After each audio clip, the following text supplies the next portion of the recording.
ನಮಸ್ಕಾರ. ನನ್ನ ಹೆಸರು ಎಂ ಶಂಕರ್ ಅಂತ. ಇವತ್ತು ನಾನು ಒಂದು ಅಣ್ಣವ್ರ ಬಗ್ಗೆ, ಕರ್ನಾಟಕ ರತ್ನ ಡಾಕ್ಟರ್ ರಾಜ್ಕುಮಾರ್ ಅವ್ರ ಬಗ್ಗೆ ಕೆಲವು ವಿಷಯಗಳನ್ನ, ನಾನು ತುಣುಕುಗಳನ್ನು ಹೇಳೋದಕ್ಕೆ ಇಷ್ಟಪಡ್ತಾ ಇದ್ದೀನಿ. ಇದು ಕೇಳಾದ ಮೇಲೆ ದಯವಿಟ್ಟು ನಾನು ಕೇಳ್ಕೊಳ್ಳೋದಿಷ್ಟೇ, ನನ್ನ ಹೆಸರು ಎಂ ಶಂಕರ್ ಪ್ರಚಾರ ಸಮಿತಿ ಅಂತ ಸಬ್ಸ್ಕ್ರೈಬ್ ಮಾಡಿ ದಯವಿಟ್ಟು. ನಾನು ಕಳಕಳಿಯಿಂದ ತಮ್ಮಲ್ಲಿ ಮತ್ತೊಮ್ಮೆ ಕೇಳ್ಕೊಳ್ತಾ ಇದ್ದೀನಿ. ಈ ಒಂದು ಕ್ಯಾಸೆಟ್ ನಾನು ಏನು ಮಾತಾಡಿ ಮುಗಿದಾದಮೇಲೆ ತಮ್ಮಗಳಿಗೆ ಇಷ್ಟ ಆದರೆ ಬಟನ್ ಒತ್ತಿ, ಐಕಾನ್ ಬಟನ್ ಒತ್ತಿ, ಹಾಗೂ ಸಬ್ಸ್ಕ್ರೈಬ್ ಮಾಡಿ ಪ್ಲೀಸ್. ನಾನು ತುಂಬ ಕಳಕಳಿಯಿಂದ ಕೇಳ್ಕೊತಾ ಇದ್ದೀನಿ, ಸಬ್ಸ್ಕ್ರೈಬ್ ಮಾಡಿ. ನಮಸ್ಕಾರ. ಈಗ ನಾನು ಡಾಕ್ಟರ್ ರಾಜ್ಕುಮಾರ್ ಅವರಿಗೆ ಕೆಲವ್ರ ಬಗ್ಗೆ ವಿಷಯಗಳು ಹೇಳೋದಕ್ಕೆ ಬರ್ತೀನಿ. ಡಾಕ್ಟರ್ ರಾಜ್ಕುಮಾರ್ ಅವರ ತಾಯಿ ತಂದೆ ಪುಟ್ಟಸ್ವಾಮಯ್ಯ ಅಂತ, ತಾಯಿ ಬಂದು ಲಕ್ಷ್ಮಮ್ಮ ಅಂತ, ಗಾಜನೂರು ಕೊಳ್ಳೇಗಾಲ ಹತ್ರ ಬರೋದು ಗಾಜನೂರವರು. ಅವರು ಮದುವೆ ಆದ ನಂತರ ಸುಮಾರು ವರ್ಷಗಳ ಕಾಲ ಅವ್ರ ಪಾಪ ಮಕ್ಕಳಿಲ್ಲ, ಪುಟ್ಟಸ್ವಾಮಯ್ಯ ಅವ್ರಿಗೂ ಲಕ್ಷ್ಮಮ್ಮ ಅವ್ರಿಗೂ. ಕಡೆಗೆ ಆ ಊರು ಒಂದು ದೇವಸ್ಥಾನದಲ್ಲಿ ಗಾಜನೂರಲ್ಲಿ ಮುತ್ತೆತ್ತಿರಾಯ, ತುಂಬ ಜನ ಹೇಳಿದ್ರಂತ, ಅಲ್ಲಿ ಹೋಗಿ ಆ ದೇವ್ರನ್ನ ಬೇಡ್ಕೊಳ್ಳಿ, ಒಳ್ಳೆ ಗಂಡು ಮಗ ಆಗ್ತಾನೆ, ಜನಪ್ರಿಯ ಆಗ್ತಾನೆ ಅನ್ನೋದು ಯಾರೋ ಒಬ್ರು ಹೇಳಿದ್ರಂತ ಅಲ್ಲೇ ಇರೋರು. ಕಡೆಗೆ ಪುಟ್ಟಸ್ವಾಮಯ್ಯ ಅವರು ಲಕ್ಷ್ಮಮ್ಮ ಅವರು ಹೋಗಿ ಆ ಮುತ್ತೆತ್ತಿರಾಯನ ಮುಂದೆ ಹೋಗಿ ಭಕ್ತಿಯಿಂದ ಕೇಳ್ಕೊಂಡ್ರಂತೆ, ನಮಗೆ ಇಷ್ಟು ವರ್ಷ ಆಗಿದೆ ಮದುವೆ ಆಗಿ, ಮಕ್ಕಳಿಲ್ಲ, ಒಂದು ಗಂಡು ಮಗುನ ದಯವಿಟ್ಟು ಒಂದು ಪ್ರಸಾದ ರೂಪದಲ್ಲಿ ಕೊಡಿ ಅಂತ ಅರ್ಕೆ ಮಾಡ್ಕೊಂಡು ಬಂದಿದ್ದೆ ತಡ. ಅದಾದ ಒಂದು 2-3-4 ತಿಂಗಳಿಗೆಲ್ಲ ಡಾಕ್ಟರ್ ರಾಜ್ಕುಮಾರ್ ಅವರು ಜನಿಸಿದ್ರು. 24ನೇ ತಾರೀಕು ಏಪ್ರಿಲ್ 1927ಕ್ಕೆ ಡಾಕ್ಟರ್ ರಾಜ್ಕುಮಾರ್ ಅವರು ಜನನವಾದ ದಿನ. ಡಾಕ್ಟರ್ ರಾಜ್ಕುಮಾರ್ ಅವರು ತುಂಬ ಬಡತನದಿಂದ ಬಂದು ನಿಂತವು. ಅವರು ಬರೀ ಅವ್ರಿಗೇನು ಒಂದು 2 ಎಕರೆನೋ 3 ಎಕರೆನೋ ತೋಟದಲ್ಲೇ ಪಾಪ ಅವ್ರ ಜೀವನ ನಡೀತಾ ಇತ್ತು. ಆದರೂ ಅವ್ರ ತಂದೆ ಪುಟ್ಟಸ್ವಾಮಯ್ಯ ಅವರು ತುಂಬ ಮಹಾನ್ ಕಲಾವಿದರು. ನಾಟಕದ ಕಂಪನಿಲಿ ಅವ್ರು ಪುಟ್ಟಸ್ವಾಮಯ್ಯ ಅವರು ಅಂದರೆ ಅವ್ರು ರಾವಣನ ಪಾತ್ರ ಆಗಿರ್ಬೋದು, ಹಿರಣ್ಯಕಶಿಪು ಆಗಿರ್ಬೋದು, ತುಂಬ ತುಂಬ ಜನಪ್ರಿಯತೆ ಇತ್ತು ಅವ್ರಿಗೆ. ಆ ಟೈಮಲ್ಲಿ ಡಾಕ್ಟರ್ ರಾಜ್ಕುಮಾರ್ ಅವ್ರನ್ನ ಜೊತೆಗೆ ಆ ಊರು ಈ ಊರು ನಾಟಕದ ಕಂಪನಿಗೆ ಅಂತ ಎಲ್ಲ ಕರ್ಕೊಂಡು ಹೋಗೋರು, ಆ ಸ್ಕ್ರೀನ್ ಎಳೆಯೋದು, ಮತ್ತೊಂದು ಮಾಡೋದು, ಇವೆಲ್ಲ ಆ ಒಂದು ವಾತಾವರಣದಲ್ಲಿ ರಾಜ್ಕುಮಾರ್ ಅವ್ರು ಬೆಳ್ಕೊಂಬಂದರು. ಆಯಿತಾ. ಮಿಕ್ಕಿರೋ ಟೈಮಲ್ಲಿ ಶಾಲೆನೂ ಸ್ಕೂಲ್ಗೂ ಅಷ್ಟವರು ಒಂದು 4ನೇ ಕ್ಲಾಸ್ ಅಷ್ಟೇ ಓದೋದಕ್ಕಾಗಿದ್ದು. ಅಸಾಧ್ಯ, ಅವಾಗ ದುಡ್ಡಿಲ್ಲ, ಓದೋಕ್ಕಾಗಲಿಲ್ಲ ಅವ್ರಿಗೆ. ಏನು ಮಾಡೋಕ್ಕಾಗುತ್ತೆ. ಅವ್ರು ಇದೇ ಥರ ಬಂದು ಕಡೆಗೆ ಡಾಕ್ಟರ್ ರಾಜ್ಕುಮಾರ್ ಅವ್ರಿಗೆ ಒಂದು ಪ್ರಾಯ ಬಂದಾಗ, ಆಗ ಬೇಡ್ರ ಗಣ್ಣಪ್ಪ ಅಂತ ಒಬ್ಬರು ಆಗಿನ ಕಾಲದಲ್ಲೇ HLN ಸಿಂಹ ಅಂತ ಒಬ್ಬರು ತುಂಬ ಜನಪ್ರಿಯ ನಿರ್ದೇಶಕರು ಆಗಿನ ಕಾಲದಲ್ಲಿ, ಅವರು ಒಂದು ಬೇಡ್ರ ಗಣ್ಣಪ್ಪ ಚಿತ್ರಕ್ಕೆ ಒಂದು ಸೂಕ್ತವಾದ ವ್ಯಕ್ತಿನ ಹುಡುಕ್ತಾ ಇರೋ ಟೈಮಲ್ಲಿ ಡಾಕ್ಟರ್ ರಾಜ್ಕುಮಾರ್ ಅವರು ಸಿಕ್ಕಿದ್ರು. ಅವ್ರಿಗೆ ಮುತ್ತುರಾಜ ಸಿಕ್ಕಿದ್ರು. ಮುತ್ತುರಾಜ ಅಂತ ಅವ್ರ ಹೆಸರು, ರಾಜ್ಕುಮಾರ್ ಅಂತ ಯಾರಿಗೂ ಗೊತ್ತಿಲ್ಲ. ಆಗ HLN ಸಿಂಹ ಅವ್ರು ನೋಡ್ಬಿಟ್ಟು, ಏನಪ್ಪ ಇಂಥ ಒಳ್ಳೆ ಮುಖದಲ್ಲ ಕಳೆ, ಒಳ್ಳೆ ರಾಜ್ಕುಮಾರ ಇದ್ದಂಗೆ ಇದ್ದಾನಲ್ಲ, ಮೈಸೂರು ಮಹಾರಾಜರ ಥರ ಅಂಥೇಳಿ ರಾಜ್ಕುಮಾರ ಅಂದ್ಬಿಟ್ಟು ಅವತ್ತೇ ಅವ್ರು ನಾಮಕರಣ ಮಾಡಿ ಬೇಡ್ರ ಗಣ್ಣಪ್ಪ ಶೂಟಿಂಗ್ ಶುರು ಮಾಡಿದ್ರು. ನೋಡಿ, ಆ ಪಿಕ್ಚರಲ್ಲಿ ಮೊದಲನೇ ಚಿತ್ರದಲ್ಲಿ ಡಾಕ್ಟರ್ ರಾಜ್ಕುಮಾರ್ 100 ಡೇಸ್ ಓಡ್ತು. ಆಗಿನ ಕಾಲದಲ್ಲಿ ಯಾವ ಮಟ್ಟದಲ್ಲಿ ಓಡ್ತು ಅಂದರೆ ಆ ಫಿಲಿಮ್ ರೆಕಾರ್ಡ್ ಬ್ರೇಕ್. ಯಾವ ಕನ್ನಡ ಫಿಲಿಮ್ ಇಂಡಸ್ಟ್ರಿಲೇ ಇಲ್ಲ ಅಂಥ ನಟ ಯಾರು ನೋಡೋಕ್ಕಾಗಲಿಲ್ಲ. ಅದಾಯಿತು ನೋಡಿ, ಒಂದೇ ಫಿಲಿಮಿಗೆ ಸೂಪರ್ ಸ್ಟಾರ್ ಆಗಿಬಿಟ್ರು ಅವರು. ಅಲ್ಲಿಂದ ಇವತ್ತರವರೆಗೂ ಸುಮಾರು ವರ್ಷಗಳ ಕಾಲ ಅದನ್ನೇ ಉಳಿಸ್ಕೊಂಡ್ಬಂದ್ಬಿಟ್ರು. ನೋಡಿ, ಅವರು ಇವತ್ತು ರಾಜ್ಕುಮಾರ್ ಅವರು ಇವತ್ತು ಮಾಡದೇ ಇರೋ ಪಾತ್ರ ಇಲ್ಲ, ಆಡು ಮುಟ್ದೇ ಇರೋ ಸೊಪ್ಪಿಲ್ಲ ಅಂತಾರೆ. ಆ ಥರ ಅವ್ರು ಮಾಡದೇ ಇರೋ ಪಾತ್ರ ಇಲ್ಲ. ಭಕ್ತಿ ಪ್ರಧಾನವಾದ ಇರ್ಬೋದು, ಚಿತ್ರ ಇರ್ಬೋದು, ಜೇಮ್ಸ್ ಬಾಂಡ್ ಇರ್ಬೋದು, ಆಮೇಲೆ ಎಲ್ಲ ಹಿಸ್ಟಾರಿಕಲ್ ಇರ್ಬೋದು, ಆಮೇಲೆ ಸಾಮಾಜಿಕ ಇರ್ಬೋದು, ಪ್ರತಿ ಒಂದರಲ್ಲೂ ಡಾಕ್ಟರ್ ರಾಜ್ಕುಮಾರ್ ಅವರು ಇಷ್ಟು ವರ್ಷ PB ಶ್ರೀನಿವಾಸ್ ಅವ್ರಿಗೂ ಅವಕಾಶ ಕೊಟ್ಟಿದ್ದರು. ಭಕ್ತ ಕುಂಬಾರ ಅವ್ರಿಗೂ PB ಶ್ರೀನಿವಾಸ್ ಅವ್ರಿಗೂ ಅವ್ರ ಕಂಠ ತುಂಬ ಚೆನ್ನಾಗಿ ಇಬ್ಬರು ಶೂಟ್ ಆಗ್ತಾಯಿತ್ತು. ಬಟ್ ರಾಜ್ಕುಮಾರ್ ಅವರು ತುಂಬ ಒಳ್ಳೆ ಗಾಯಕರು, ತುಂಬ ಮಹಿಷಾಸುರ ಮರ್ದಿನಿ ಸಿನಿಮಾದಲ್ಲಿ ಒಂದು ಹಾಡು ಹೇಳಿದರು. ಅದು ಇವತ್ತಿಗೂ ಅದು ಪ್ರಖ್ಯಾತ. ಅದು ಬಂದರೆ ಕಡೆಗೆ ಯಾವುದೋ ಒಂದು ಅಚಾನಕ್ಕಾಗಿ ಅವತ್ತು PB ಶ್ರೀನಿವಾಸ್ ಅವರು ಬರೋಕ್ಕಾಗದೆ ಸಂಪತ್ಗೆ ಸವಾಲ್ ಚಿತ್ರಕ್ಕೆ ಶಿವಶಂಕರ್ ಅವರು ಇವರೆಲ್ಲ ಫೋರ್ಸ್ ಮಾಡಿ ಯಾರೇ ಕೂಗಾಡಲ್ಲಿ ಹಾಡು ಹೇಳಿಸ್ಬಿಟ್ಟು ತಗೊಳ್ಳಿ.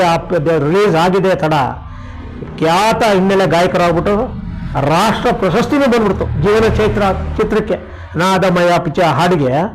ಆ ಮಟ್ಟಕ್ಕೆ ರಾಜ್ಕುಮಾರ್ ಅವರು ಹೋದ್ಮೇಲೆ ಇವತ್ತು ಕರ್ನಾಟಕ ಸರ್ಕಾರ, ನಾನು ಒಂದು ಕೇಳೋದಿಷ್ಟೇ, ಇವತ್ತು ತಮಿಳುನಾಡಲ್ಲಿ MGR ಹಂಗೆ ಇವತ್ತು ಕರ್ನಾಟಕದಲ್ಲಿ ಡಾಕ್ಟರ್ ರಾಜ್ಕುಮಾರ್ ಅಂದರೆ ದೈವ ಸ್ವರೂಪ ಅಂತಾನೆ. ಯಾಕಂದರೆ ಆ ವ್ಯಕ್ತಿ, ಆ ಗುಣ, ಆ ವ್ಯಕ್ತಿತ್ವ, ಅವ್ರ ನಡತೆ, ಒಂದು ಚೂರ ಮನುಷ್ಯನಲ್ಲಿ ಜಂಬ ಆಗಲಿ ಅಹಂಕಾರ ಆಗಲಿ ಯಾವುದೂ ಬಂದಿಲ್ಲ. ನೋಡಿ, ಅವರು ಇವತ್ತು ಇಂಟರ್ನ್ಯಾಷನಲ್ ಈ ವರ್ಲ್ಡಲ್ಲೇ ಕೆಂಟಕಿ ಕರ್ನಲ್ ಪ್ರಶಸ್ತಿ ಅಂದರೆ ಅದು ಅವರೊಬ್ಬರಿಗೆ ಮಾತ್ರನೇ ಕೊಟ್ಟಿರೋದು.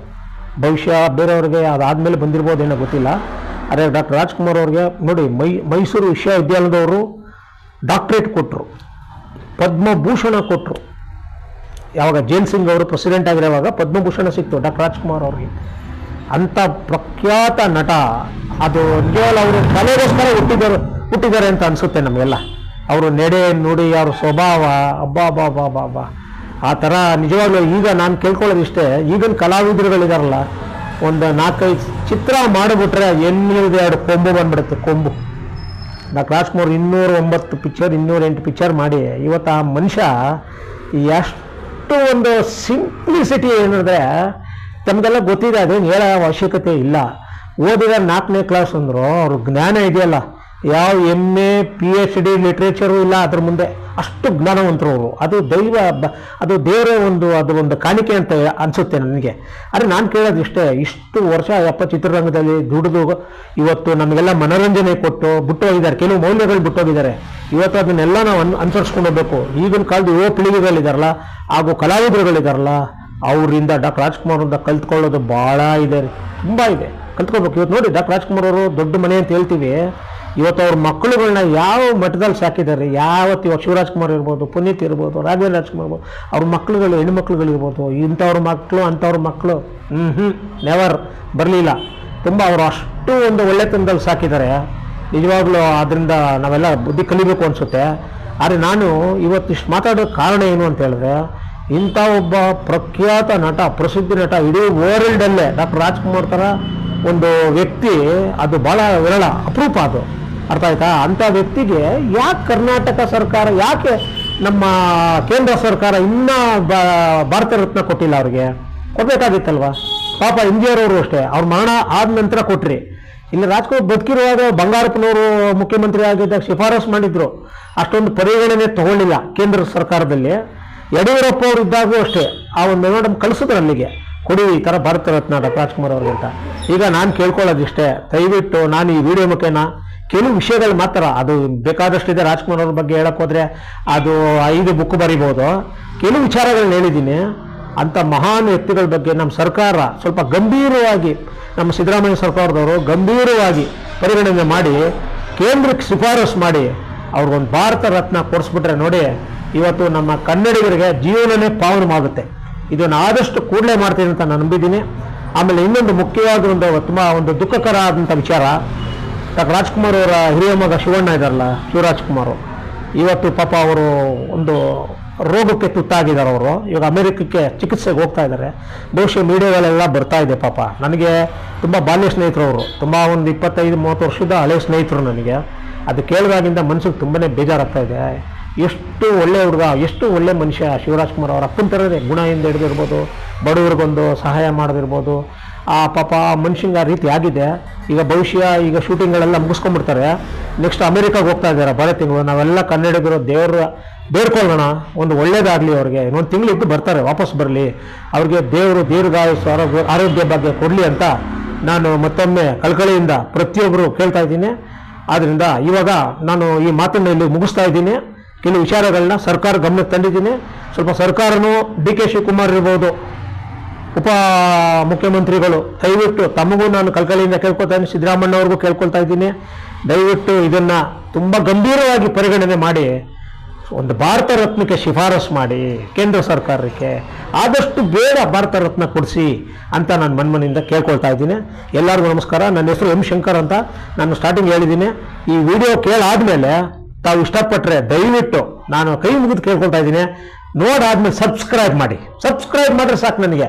ಯಾಕಂದ್ರೆ ನೆಕ್ಸ್ಟ್ ಕ್ಯಾಸೆಟ್ ಮಾಡೋದಕ್ಕೆ, ವಿಡಿಯೋ ಮಾಡೋಕ್ಕೆ ಹುಮ್ಮಸ್ ಬರುತ್ತೆ. ಈ ಹುಮ್ಮಸ್ ತುಂಬೋದಕ್ಕೆ ನೀವು ಸಬ್ಸ್ಕ್ರೈಬರ್ಗಳ ಕಾರಣ. ನೀವು ಸಬ್ಸ್ಕ್ರೈಬ್ ಮಾಡಿದ್ರೆ ನನಗೆ ಹುಮ್ಮಸ್ ಬರೋದು. ನೀವೆಲ್ಲ ಮಾಡ್ತೀರಿ ಅಂತ ಖಂಡಿತ ಈ ಸಲ ನಂಬಿದ್ದೀನಿ. ನನ್ನ ಹೆಸರು M. ಶಂಕರ್, ಪ್ರಚಾರ ಸಮಿತಿ. ನಮಸ್ಕಾರ ಎಲ್ಲರಿಗೂ.